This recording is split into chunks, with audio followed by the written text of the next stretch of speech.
پہلے تو بچیوں کو تعلیم کی اجازت نہیں ہے، اجازت مل بھی جائے تو میٹرک کر لی ہے، اب کالج یونیورسٹی جانے کے لیے باپ کی اجازت چاہیے، اور ترلے منتیں کر کے اجازت، اور مل بھی گئی یا پرائیویٹ بھی اگر تعلیم حاصل کر بھی لی، اب جاب کے لیے پھر اجازت چاہیے جو کہ بہت مشکل سے ملتی ہے۔ اگر جوائنٹ فیملی ہے تو تایا سے اجازت لے لو، پہلے چچا سے لے لو، بھائی نہیں مان رہا، باپ نہیں مان رہا۔ پیچھے اس کے کیا ہے، عزت کا بوجھ صرف عورت پہ ہی کیوں لاد دیا گیا ہے؟ سوال آپ کا اچھا ہے جی۔ بات اس طرح سے ہے کہ جو خواتین اپنے والدین کی تابع ہوتی ہیں یا ان کے حکم کی تعمیل کر کے اس نے تعلیم حاصل کرنی ہے، حکم کی تعمیل کے بعد اسے نوکری کی اجازت ملنی ہے، تو میں یہ سمجھتا ہوں کہ میرے معاشرے کے اندر تو وہی عورتیں بہتر ہیں اور ٹھیک ہیں، جبکہ میں یہ سمجھتا ہوں کہ ایک عورت کو اگر والدین تعلیم حاصل نہ کرنے دیں تو یہ اس کے ساتھ زیادتی ہے، ظلم ہے، اور یہ والدین کی طرف سے ہے، اس کو تعلیم حاصل کرنے دینی چاہیے۔ ٹرینڈ ہے نا، میٹرک تک پڑھا لیا بس ٹھیک ہے، پڑھ لکھ گئی ہے۔ میں اب جو آپ کی باتیں ہیں نا، اس میں ایک ایک لفظ کے اوپر ایک ایک گھنٹے کی ڈیبیٹ ہے۔ میں آپ کو ایسے ہزاروں لوگ ملوا سکتا ہوں جن کی تعلیم میٹرک اور شعور پی ایچ ڈی سے زیادہ۔ میں آپ کو ایسے 20 لوگ ملوا سکتا ہوں جو ایم فل ہوں گے لیکن ایک بنیادی تعلیم حاصل کیے ہوئے شخص سے بھی زیادہ گھٹیا باتیں کرتے ہوئے آپ کو ملیں گے۔ ٹھیک ہے، میں اس حق میں نہیں ہوں کہ صرف میٹرک تک بچیوں کو محدود کیا جائے، اعلیٰ سے اعلیٰ تعلیم حاصل کریں، یہ ان کا حق ہے۔ تعلیم حاصل کرنا ہر مسلمان کا، ہر انسان کا بیسیکلی حق ہے۔ اب جب ایک انسان نے تعلیم حاصل کرنی ہے تو اس کے لیے اسے کسی کی بھی پرمیشن کی ضرورت نہیں ہونی چاہیے۔ ٹھیک ہے، ٹھیک ہے جی، اس کو تعلیم حاصل، یہ پتہ ہونا چاہیے کہ یہ تعلیم حاصل کرے۔ اب آ جائیں آگے، بات جاب کرنی ہے۔ جاب کرنے کی ریزنز کو آپ فائنڈ آؤٹ کریں گے۔ پہلی چیز ہے شوق، دوسری چیز ہے ضرورت، تیسری چیز ہے اشد ضرورت۔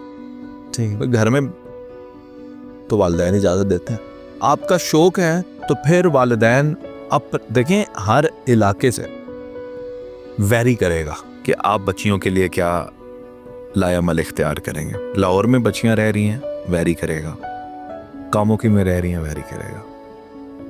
لیاری میں رہ رہی ہیں، ڈیفنس میں رہ رہی ہیں، آپ ڈیفنس کریں گے یا نہیں کریں گے؟ کریں گے۔ ڈیفنس میں رہتی ہوئی بچیوں کو رات کو 12 بجے بھی اگر وہ کہیں بابا ہم نے گھر کے باہر واک کرنی ہے، آپ کہیں گے جو بیٹا کر لو۔ لیاری میں کیا کریں گے؟ اچھا میں کبھی لیاری گیا نہیں، کیا پتا وہاں سے ڈیفنس سے بھی اچھے حالات ہوں، میں صرف مثال کے طور پہ کہہ رہا ہوں، یا کسی ایسے علاقے میں جہاں پہ غیر محفوظ سچویشن ہے، کیا کریں گے؟ یہاں پر ایک اور ایلیمنٹ بھی ہے، یہ جو ڈیفینس کی اور لیاری کا آپ کمپیریزن کر رہے ہیں، معاشرے کا کمپیریزن ضرور ہے، آپ ٹھیک کہہ رہے ہیں، فرق ہے، لیکن کلاس کا بھی فرق ہے۔ اپر کلاس اس طرح سے نہیں روکتی بچیوں کو یا اپنے اولاد کو۔ جی، کیونکہ اپر کلاس میں رہتی ہے، ہاں، وہ اس کو آبزرو کرتے ہیں، ان کا سسٹم، ان کا معاشرہ ہی ڈیفرنٹ ایک ہوتا، نو ڈاؤٹ۔ تو آپ اس کے حساب سے، لیکن ایک چیز ہر معاشرے میں کامن رہے گی نا، وہ یہ ہے کہ بچیوں کی تعظیم، جگی واسی ہو یا 100 کنال پہ کسی کا قلعہ ہو، بیٹی کی تعظیم، بیٹی کی محبت باپ کے دل میں سیم ہو کہ یہ میری بیٹی ہے، یہ چھپانے کی چیز ہے، اس کو محفوظ کرنا ہے، اس کی عزت ہم نے بنانی ہے۔ باپ کا سینہ چوڑا ہوگا بیٹی سے، کبھی باپ اپنے بیٹوں کو نہیں کہتے او یار تیری وجہ تو میرا سینہ چوڑا، بیٹیوں کو کہتے ہیں تمہاری وجہ سے میں فخر سے چلتا ہوں، کیونکہ جو قیمتی چیز ہوتی ہے، جو پیاری چیز ہوتی ہے، جو عزیز چیز ہوتی ہے، انسان اسی کا دفاع کرتا ہے، اسی کو محفوظ کرتا ہے۔ میری بات کو سمجھ رہے ہیں؟ ہمارے 4 دن باہر رہا، رات کو بھی باہر رہا ہو، ایک ہفتہ باہر رہا ہو، پتہ ہی نہیں، کسی نے پوچھا ہی نہیں ہے۔ ہاں جی صحیح بات ہے، لیکن بیٹیوں کے بارے میں تو ایسا نہیں ہو سکتا، نہیں، آدھا گھنٹہ اسکول سے لیٹ ہو جائے، فکر ہے اس کے پیچھے، فکر ہے، خالصاً فکر ہے۔ تو آپ یہ کہہ رہے ہیں کہ میں نے جو سوال کیا کہ عزت کا بوجھ عورت پہ کیوں لادا جاتا ہے؟ کیونکہ وہ عزت ہے، کیونکہ وہ قیمتی ہے، کیونکہ وہ پیاری ہے، وہ عزیز ہے، اس پہ اس کے لیے ماں باپ جو سوچتے ہیں وہ بیٹوں کے لیے نہیں سوچتے. ٹھیک ہے. پھر ایک اور بھی بات ہے, ماں باپ کو یہ بھی پتا ہے کہ یہ ہماری بیٹی ہے اور معاشرے کا حصہ ہے. اس چیز کو سمجھیے گا کہ مرد کے لیے کریکٹر بھی واشیبل ہے. ٹھیک ہے. مرد کے لیے اس نے شراب پی لی, کسی نے دیکھ لیا, اس کی پوسٹ بھی وائرل ہو گئی, پھر بھی زندگی دوبارہ چانس دے گی. ہاں, آئندہ نہیں کرے گا. ہاں, آئندہ نہیں کرے گا, معافی مانگ لی. ٹھیک ہے. کچھ بھی کرتے ہوئے پکڑا گیا, معافی مانگ لی, شاید بچ جائے. عورت کے لیے یاد رکھیے گا, کریکٹر سے جڑی ہوئی ڈومین کے اندر آنے والی تمام باتیں جو ہیں ان پر کوئی معافی نہیں ہے معاشرے کی طرف سے. ہونی چاہیے میں کہہ رہا ہوں, لیکن ہے نہیں. وہ قبر کے بعد بھی یاد رکھی جاتی. وہ یاد رکھی جاتی ہیں. تو پھر ماں باپ ایسی سچویشن میں, ایسے معاشرے کے اندر بچیوں کو, اب سمجھے نا, تھوڑا سا ذرا زیادہ کیئر کے ساتھ دیکھتا. یہ عزت کا بوجھ نہیں ہے, یہ عزت کا سہرا ہے جو بیٹی کے سر پہ ہے. یہ بوجھ قطن نہیں ہے. خوبصورت لفظ.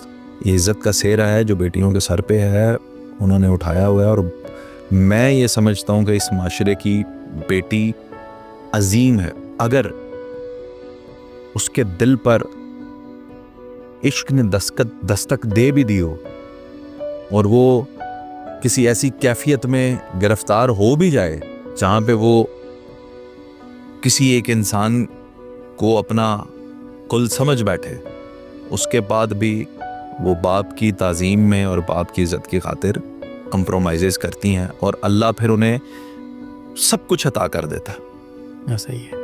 سب کچھ اللہ انہیں عطا کرتا ہے, میں یہ سمجھتا ہوں. تو یہ اس معاشرے کی خوبصورتی ہے. ٹھیک ہے. اور آن دی ادر سائڈ اب میں یہ سمجھتا ہوں کہ تھنگز آر چینجنگ. بچیوں کو اب میرا نہیں خیال باپ سے اجازت لینا پڑتی ہے, باپ کو بتانا پڑتا ہے کہ, بلکہ باپ سجیسٹ کرتے ہیں بیٹا اب آپ یہ کریں, اب آپ یہ پڑھیں, اب آپ نے یہ پڑھنا, آگے یہ کرنا ہے آپ نے. تو چیزیں بدل رہی ہیں اور میرا خیال ہے کہ اچھائی کی طرف جا رہی.